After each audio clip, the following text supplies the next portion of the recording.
so, and then another question related is, does the script require consent from a GDPR perspective?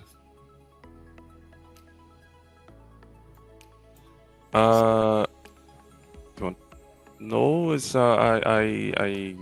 basically the traffic copy script is the same script that the users basically are implementing today in the website. So we are not collecting any sensitive data there. We're just running the checks in the background, so we don't require any consent to run the script. Excellent. Okay. Thank you. And I just want to, I saw Priscilla joining us from Brazil as well. I just wanted to say that post-webinar recording, she's just asking about in Portuguese. We will look into being able to create subtitle or caption content for this in Portuguese as well. So thank you for your question. We'll have more content, very much like this. For our publishers all over the world. So please check back, but we will definitely try and create a captioned version in Portuguese of this presentation. So thanks, Priscilla, for that. Again, to our audience, if there's any other questions, please let us know. Okay, we have another one here. Okay, how to effectively avoid sudden drops in termination score. Kean, do you want to address that? And then there's a part two as well. I'll hit you with in a second. Yeah, for sure. So it's important to first off have a compliance process, right? So it depends what you have now. At least having a manual process is better than not having anything at all, right? I recommend if it's a manual process that you have a team dedicated. Not some I've seen with MCM, some of them they do it off the side of their desk. It's someone who does support and compliance, or sales and compliance, or account management and compliance.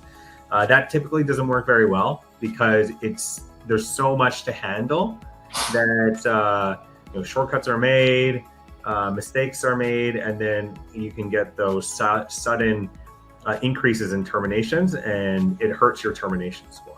So obviously the best solution is to use technology, right?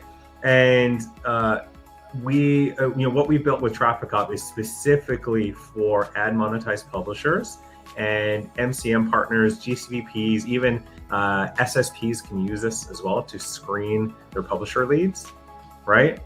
And the way that you can use it, like what Paulo showed, was you can now, it's been simplified where you can take the score, right? So you can set up within your own process of, say, anything above 75, you accept, right? Anything between 50 and 75, it'll be maybe worth your time to work with them. You send them all the policy violation issues and the recommendations of how to fix them. You can use TrafficUp to do this now, and to turn that, that questionable, like that risky lead, into a safe, good standing lead, right? And then anything below 50, maybe that's not worth your time, or maybe it is if they have a large enough traffic and revenue, right?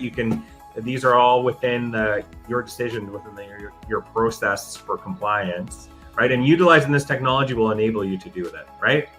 It'll save you, hundreds of hours. You can have a thorough process, and you can actually, make sure that you're working with every lead that can be a high value lead, and then have the spot checking process to make sure that they're still in good stand.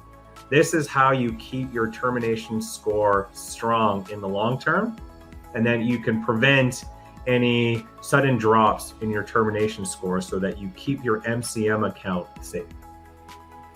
Yeah, great. Thanks, Kean. And I have one more kind of related to that. Before we do so, I'm just going to switch and bring this up just so all of our attendees know. This QR code will link you to book a meeting with our compliance specialist and expert in-house. He'll be able to continue to relay the types of information that Paulo and Kean have been talking about today, and obviously connect via your connection point to get started with the product as well. So I'll leave this on screen while Kean kind of answers this last question and leaves us with some parting notes, but I know we're coming up to time here shortly, so I'll respect everybody's schedule today. Related to termination score, Kean. So is it only related to the past 90 days, or are there other factors that can cause termination score to drop that maybe haven't been addressed yet?